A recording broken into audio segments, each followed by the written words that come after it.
लड़की के साथ सवर्णवादी ब्राह्मणवादी मानसिकता के साथ वही हिंदू राम राज्य का फरमान लेने वाले लोगों ने जघन्य तरीके से बलात्कार किया। न सिर्फ बलात्कार किया बल्कि उसके रीढ़ की हड्डी को तोड़ दिया, उसकी जीभ काट ली गई। और उसके बाद यही नहीं रुके लोग, ये क्योंकि ये सवर्ण थे, सवर्णवादी मानसिकता ब्राह्मणवादी मानसिकता के लोग थे, इसको बचाने के लिए पुलिस प्रशासन से लेकर के जिलाधिकारी से लेकर के सीएम और पूरे बीजेपी के दफ्तर से लोगों ने मतलब अभियान शुरू किया कि कैसे इन लोग को बचाना है। रातों रात उस लड़की का लाश जला दिया जाता है, पोस्टमार्टम की रिपोर्ट तक गलत प्रकाशित कर दी जाती है। यह है दोस्तों है रस की घटना। लेकिन चीजें यही नहीं रुकती है। इसके ठीक 2 दिन के बाद बलरामपुर में एक और बलात्कार होता है और फिर कल की फिर घटना है। और आज फिर खबर आ रही है यूपी से कि यूपी के एक और जगह पर आज भदुआ के अंदर एक और बलात्कार, 8 साल की बच्ची की बलात्कार की घटना आज भी रिपोर्ट की गई है। दोस्तों समझना होगा कि ऐसा सिर्फ यूपी के अंदर हो रहा है। लगातार यूपी के अंदर संख्या बलात्कारियों को सह दिया जा रहा है, इनकी संख्या बढ़ रही है। लेकिन यह सिर्फ यूपी में नहीं ठहरा है, यह हमारे बिहार से लेकर जम्मू कश्मीर से कठुआ से लेकर कन्याकुमारी तक इसका जहर फैल रहा है। पितरी सत्ता का जहर लगातार हर जगह फैल रहा है दोस्तों, जिस रूप में यह सत्ताधारी इसे फैलाने का काम कर रही है। तो ऐसे समय में हम आपके बीच इस इनकलाब की बात करते हुए आए, आपसे कहेंगे हमारे साथ आइए। और अगर आप आज नहीं बोलते हैं तो हमें अपने इंसान होने पे शर्म आना चाहिए, क्योंकि आज नहीं बोलेंगे कल वो हमारे घर आएंगे, तब कोई बचेगा नहीं बोलने वाला। हमें आज बोलने की जरूरत है। इस बात को करते हुए यह विरोध प्रदर्शन आज हमने आयोजित किया है। आप तमाम लोगों से कहेंगे कि हर बार कुछ लोग सिर्फ प्रदर्शन नहीं करें, एक बड़ी संख्या बड़ा जुटान इस पितृ सत्ता, इस मानव द्रोही पूंजीवादी व्यवस्था के खिलाफ हमें करना होगा। इसी बात का पैगाम लेकर के हम आपके बीच आए। अभी हम लोग यहाँ पर एक सभा करेंगे, आपसे कहेंगे हमारे साथ जुड़िए। इनकलाब जिंदाबाद। साथी धन्यवाद। आपने देखा पूरे देश में क्या हालात हैं, महिलाओं की सुरक्षा को लेकर के सरकारी इंतजाम कितने नाकारा हैं और उस पर ये व्यवस्था किस तरह से हमारे साथ है, इन महिलाओं के साथ, हमारी माओं के साथ, बच्चियों के साथ किस तरह से दोगलापन का व्यवहार करती है। मित्रों, हम सभी इसका जोरदार विरोध करते हैं और मांग करते हैं कि पूरे देश में जन आंदोलनों की एक लड़ी लग जाए, जो छोटे नहीं छोटे इस प्रशासन के दम खोल जाए। हम ऐसी कोशिश में है और ये कोशिश हमारी कामयाबी होगी। हमें साथी सतीश जी को आवाज देंगे। सीसीआई के हमारे सहयोगी हैं, जन अभियान के एक प्रमुख अंग है। हम अपने सतीश जी को आवाज देंगे, आएंगे और इस हालात पर जो घटना घटी है इस पर अपनी बातों को रखेंगे। संचालक महोदय और हमारे बहुत कुछ अब कहना नहीं है, कहने की बात जब आती है, जब बातें आइए आप लोग भी हैं, इसी में आइए आप लोग भी। पहले से ही प्रकाशित है, पूरे देश में कल्पना के लोग जान रहे हैं कि क्या हो रहा है उत्तर प्रदेश में, खासकर अभी क्या हो रहा है। अभी जब आप बोलेंगे तो उत्तर प्रदेश जरूर आएगा। इससे किसी को बुरा लगे या अच्छा लगे, किसी को लग सकता है कि उत्तर प्रदेश क्यों जप रहे हैं। अरे घटना उत्तर प्रदेश में हुई है लगातार 4 तो उत्तर प्रदेश नहीं जपे तो क्या जपे, किसका नाम ले, केरल का नाम ले, आप कॉमरेड त्रिपुरा का नाम ले। हाँ इसलिए नाम तो आप लेना ही कुछ पड़ेगा, नहीं, नाम उस आदमी का भी लेना पड़ेगा जिसके साथ घटना हुई है, लेकिन वह लेने की जरूरत नहीं है। एक लड़की है, एक महिला है, एक समाज का सम्मानित नागरिक है, उसके साथ जो घटना हुई है और लगातार हो रही है कि हमारे साथी ने कहा कि यह मानसिकता हमारे यहाँ प्रबल हो गई है, प्रबल होते जा रही है कि औरतें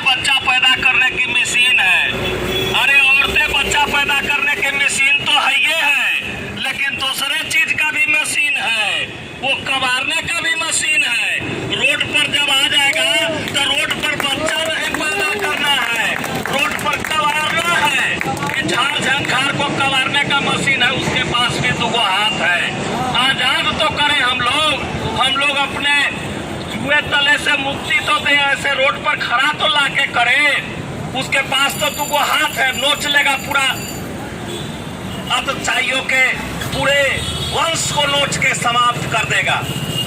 ये तमाम तरह की जो गैर सामाजिक असामाजिक चीजें, पितृ सत्ता, ब्राह्मणवाद, हेन टेन, जितने तरह का पूरे देश में फैल रहा है, कौन नहीं जान रहा है, कौन नहीं जान रहा है। और इसलिए वे कर रहे हैं कि हमारे पास बंदूक है।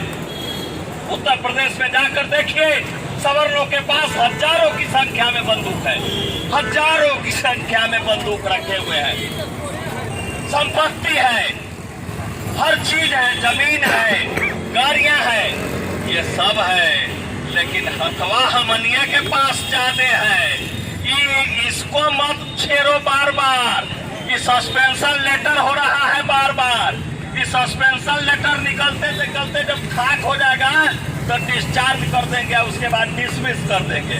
तुम बने रहो, सिपाही को संरक्षण दरोगा, दरोगा को संरक्षण एसपी, एसपी को संरक्षण जोगी और जोगी को संरक्षण मोदी। और तू खड़ा किस पर है ये पता नहीं है। जनता के धरातल पर ऐसे खींच लेंगे, ऐसे गर्दन में फंसरी लगा के, जानते हैं ऐसे खींचा जाता है, नीचे से तकतिये खींच लेंगे, बस लटक जाओगे।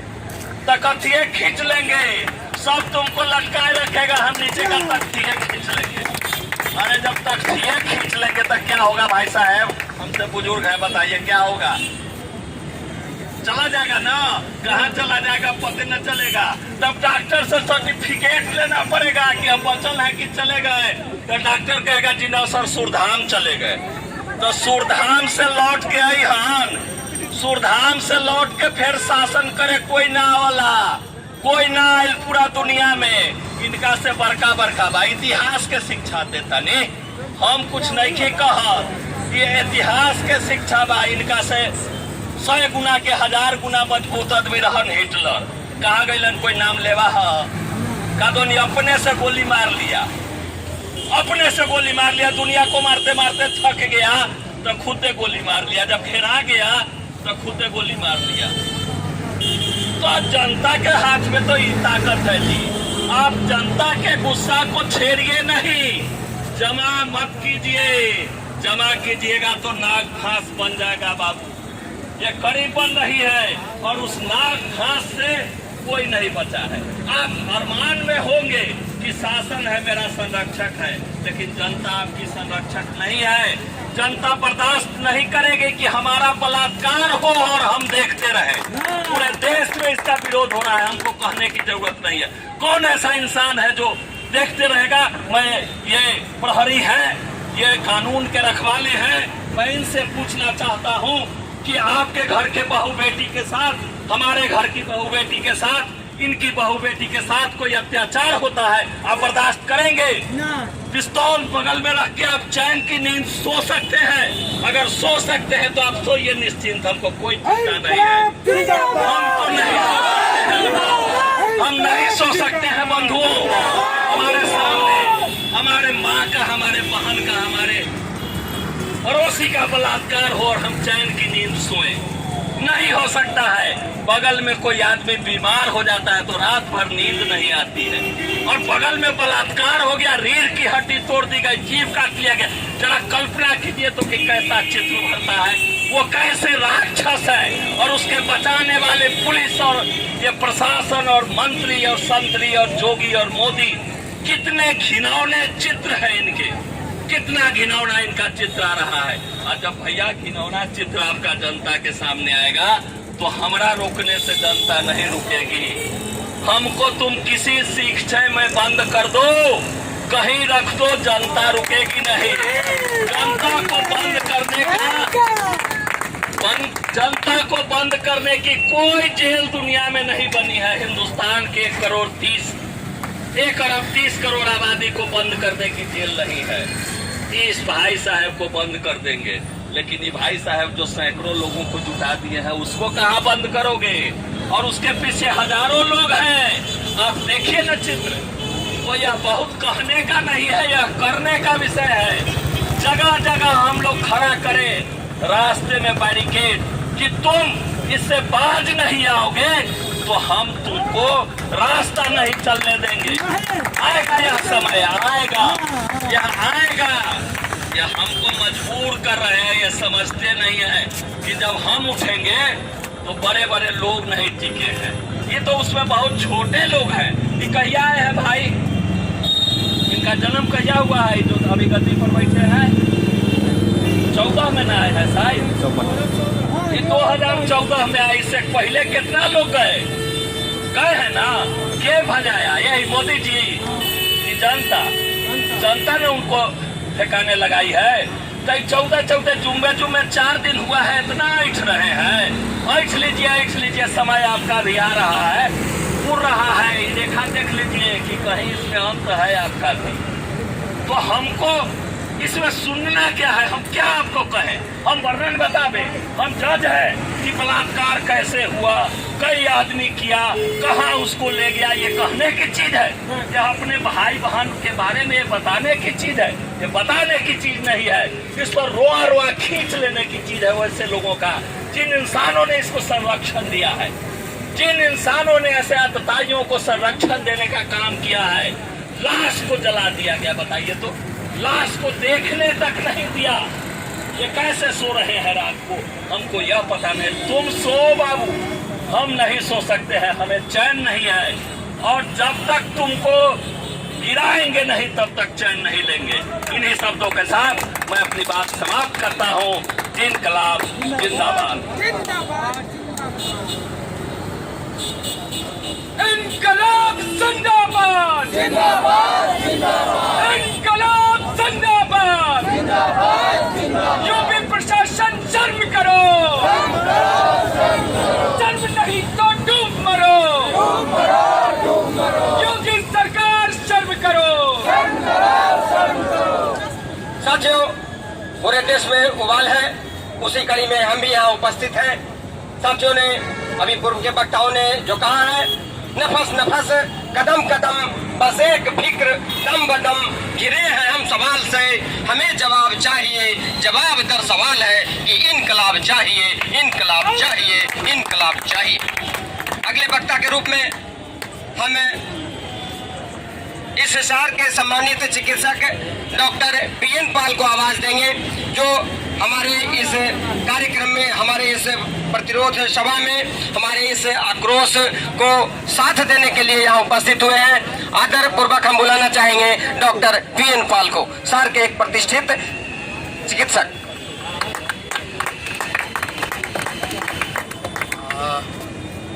धन्यवाद साथियों, जय भीम, लाल सलाम। मित्रों, आज हम खास करके हाथरस की घटना के विरुद्ध यहाँ इकट्ठा हुए हैं, लेकिन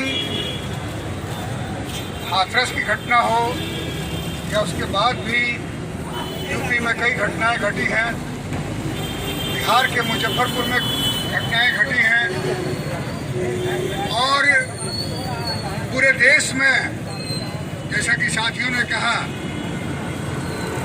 कश्मीर से लेकर कन्याकुमारी तक पूरे देश में हत्या, बलात्कार का बोलबाला है। आप देखेंगे पिछले 5-6 वर्षों से, जब से भाजपा की सत्ता दिल्ली में मोदी जी के नेतृत्व में पहली बार आई, फिर दोबारा आई, इन पिछले 6-7 सालों में आप देखेंगे कि देश का माहौल बड़ी तेजी से बदला है।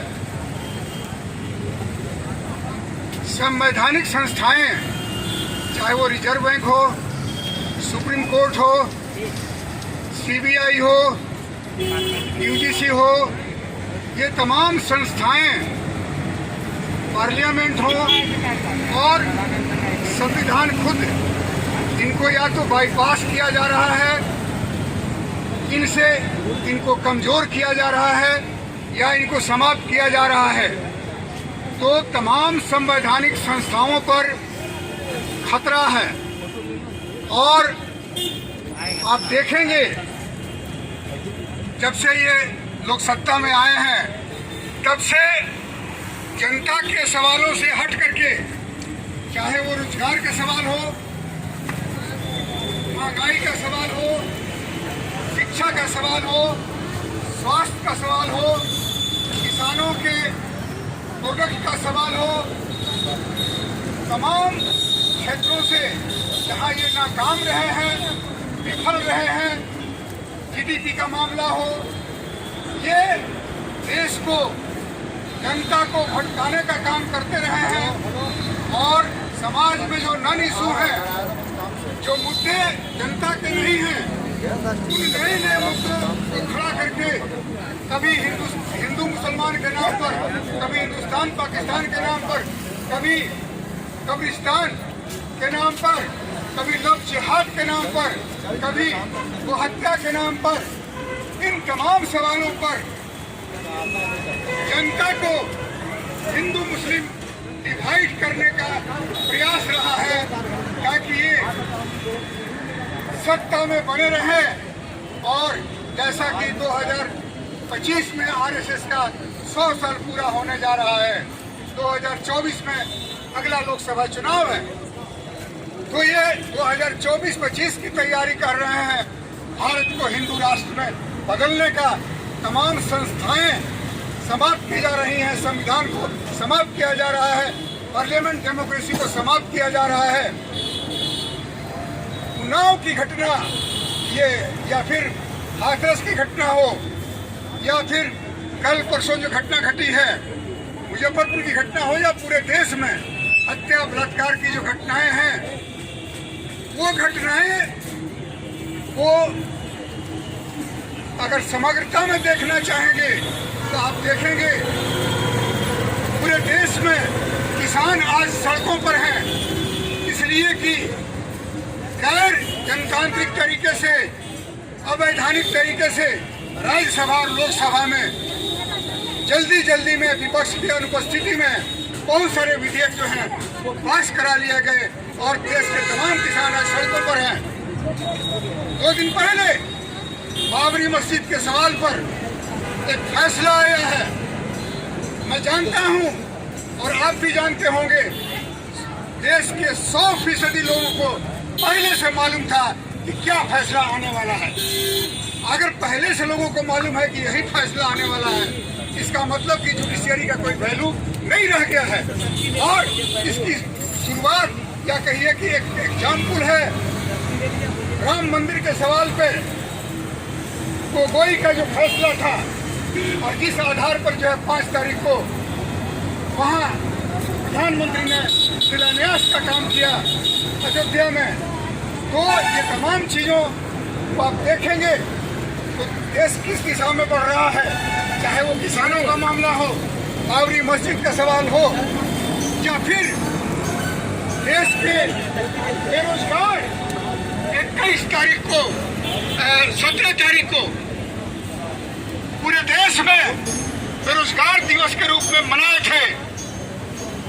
बेरोजगारों की फौज सामने रोड पर उतरी है, किसान रोड पर उतरे हैं और बलात्कार के खिलाफ, हत्या के खिलाफ जनवादी लोग, महिला संगठन, ये तमाम लोग आज सड़कों पर हैं।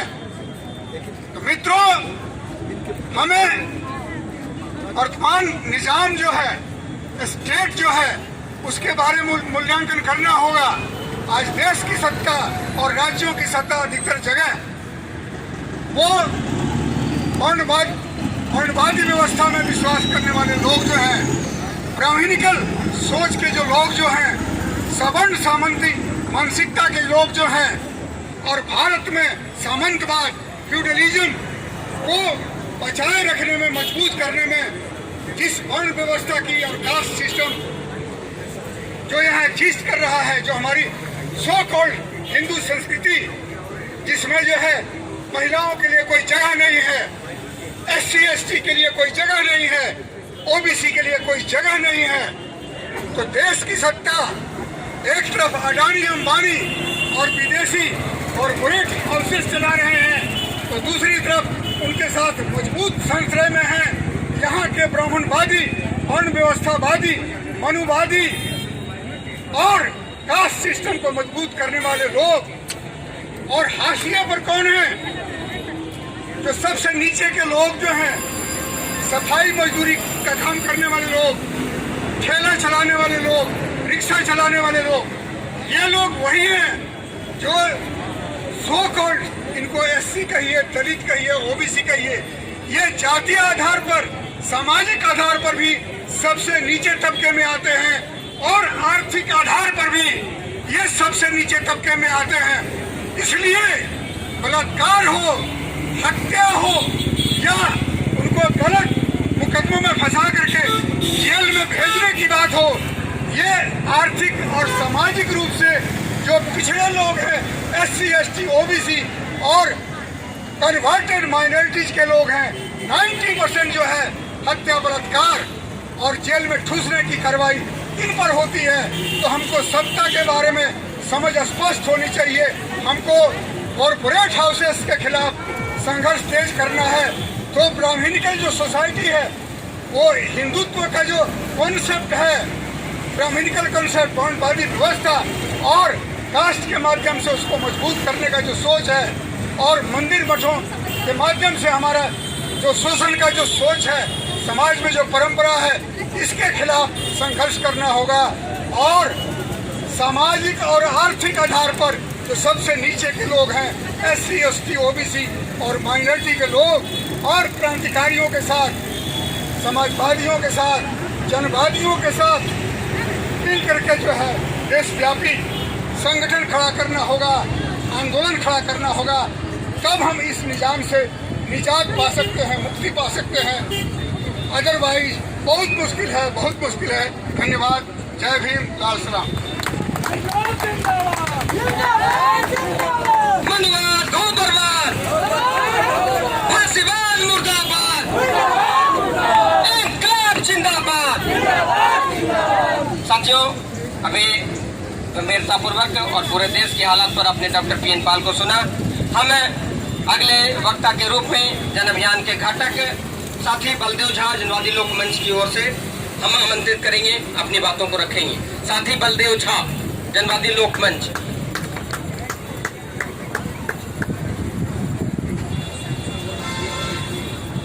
जन अभियान के संयोजक और सभी इसमें शामिल संगठन के प्रतिनिधि, ये जो घटना है 14 तारीख वाली, जिसमें दलित लड़की के साथ यूपी के अंतर्गत जहां जोड़ी है, जहां ये आरएसएस का मॉडल क्रिएट कर रहा है, वो मॉडल कैसा है इसका, वो सामने में तस्वीर उसकी आ रही है। और तस्वीर आ रही है ये कि लड़की का रेप होता है, सामूहिक रेप होता है और उसकी हत्या होती है।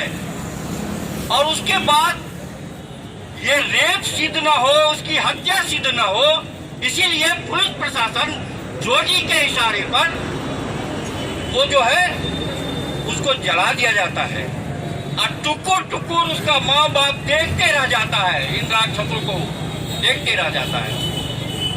ये हमारी माँ बहनों के साथ, बेटियों के साथ ये जो शासन व्यवस्था अभी सेंट्रल गवर्नमेंट का चल रहा है, ये एक तरफ नाटक करता है कि देश के अंतर्गत राम राज है और राम का आदर्श की बात करता है, और दूसरी तरफ ये जो है कितना बड़ा ये पीपुल के विरोध में, महिला के विरोध में, महिला पूरे देश की जो महिला है वो सुरक्षित नहीं है। भले ही ये नीतीश कुमार उस मोदी को, उस आरएसएस को सहयोग करते रहे और 35% का राग अलापते रहे, लेकिन इनका सहयोग ऐसे ही दरिंदे पॉलिटिशियन जो है उनके साथ इनका है। सुन लें, अगर उनके यहाँ पर होंगे तो वो भी सुन लें कि ऐसे पॉलिटिक्स नहीं होती है, ऐसा आपका समाजवाद नहीं चलने वाला है इस देश के अंतर्गत, ये जान लें। ये जो इतना बड़का गुंडा, और गुंडा है कैसे? ये ब्राह्मणवादी सामंती सामाजिक ढांचा जो है, वो सामंतवाद का जो पुराना इतिहास, उसका जो रक्षक है उसका, और बड़े दलाल पूंजीपति मुकेश अंबानी, आप देख रहे हैं कैसे यूनिटी है और कैसे उसके बीच में साम्राज्यवादी शक्तियां हैं, ये आप देख रहे हैं। इन लोगों के शासन में महिला सुरक्षित नहीं है, हमारी बेटियां सुरक्षित नहीं है। आप थोड़ा दूर रह करके देखते हैं, इसीलिए आपको लग रहा है आपकी अपनी बेटी, हमारी अपनी बेटी, हमारी अपनी बहनों के साथ अगर ऐसा होगा तब भी हम ऐसे ही देखेंगे। नहीं। तो अब इसका क्या, मन की बात यही है क्या? इनके मन की बात, ये सेवक, प्रधान सेवक यही है। ये दूसरे गुंडे के गुंडागर्दी को दिखलाकर ये अपना बड़ा गुंडागर्दी दिखला रहे हैं अभी देश के अंतर्गत। वो गुंडागर्दी था कांग्रेस का, और कांग्रेस का भ्रष्टाचार वो तमाम चीज दिखला करके, और ये आए और अभी भी वंशवाद और गुंडागर्दी जो है उन लोगों का कम नहीं हुआ है। शासन लेने के लिए थोड़ा बहुत जो भी करे, मैं बोल रहा हूँ, लेकिन ये बड़ा गुंडा आ गया। अब ये गुंडा छोड़ना नहीं चाहता है, ये जोगी का मॉडल ये छोड़ना नहीं चाहता है। कौन सुरक्षित है भाई? महिला सुरक्षित नहीं है, हमारी बेटियां बहनें सुरक्षित नहीं है, हमारे आदिवासी सुरक्षित नहीं है, दलित सुरक्षित नहीं है, मजदूर सुरक्षित नहीं है, हमारे अल्पसंख्यक सुरक्षित नहीं है, हमारे छोटे किसान, गरीब किसान सुरक्षित नहीं है। सबका जमीन बेचा, जब किसान का और आदिवासियों का जमीन बेचने का पूरा प्लान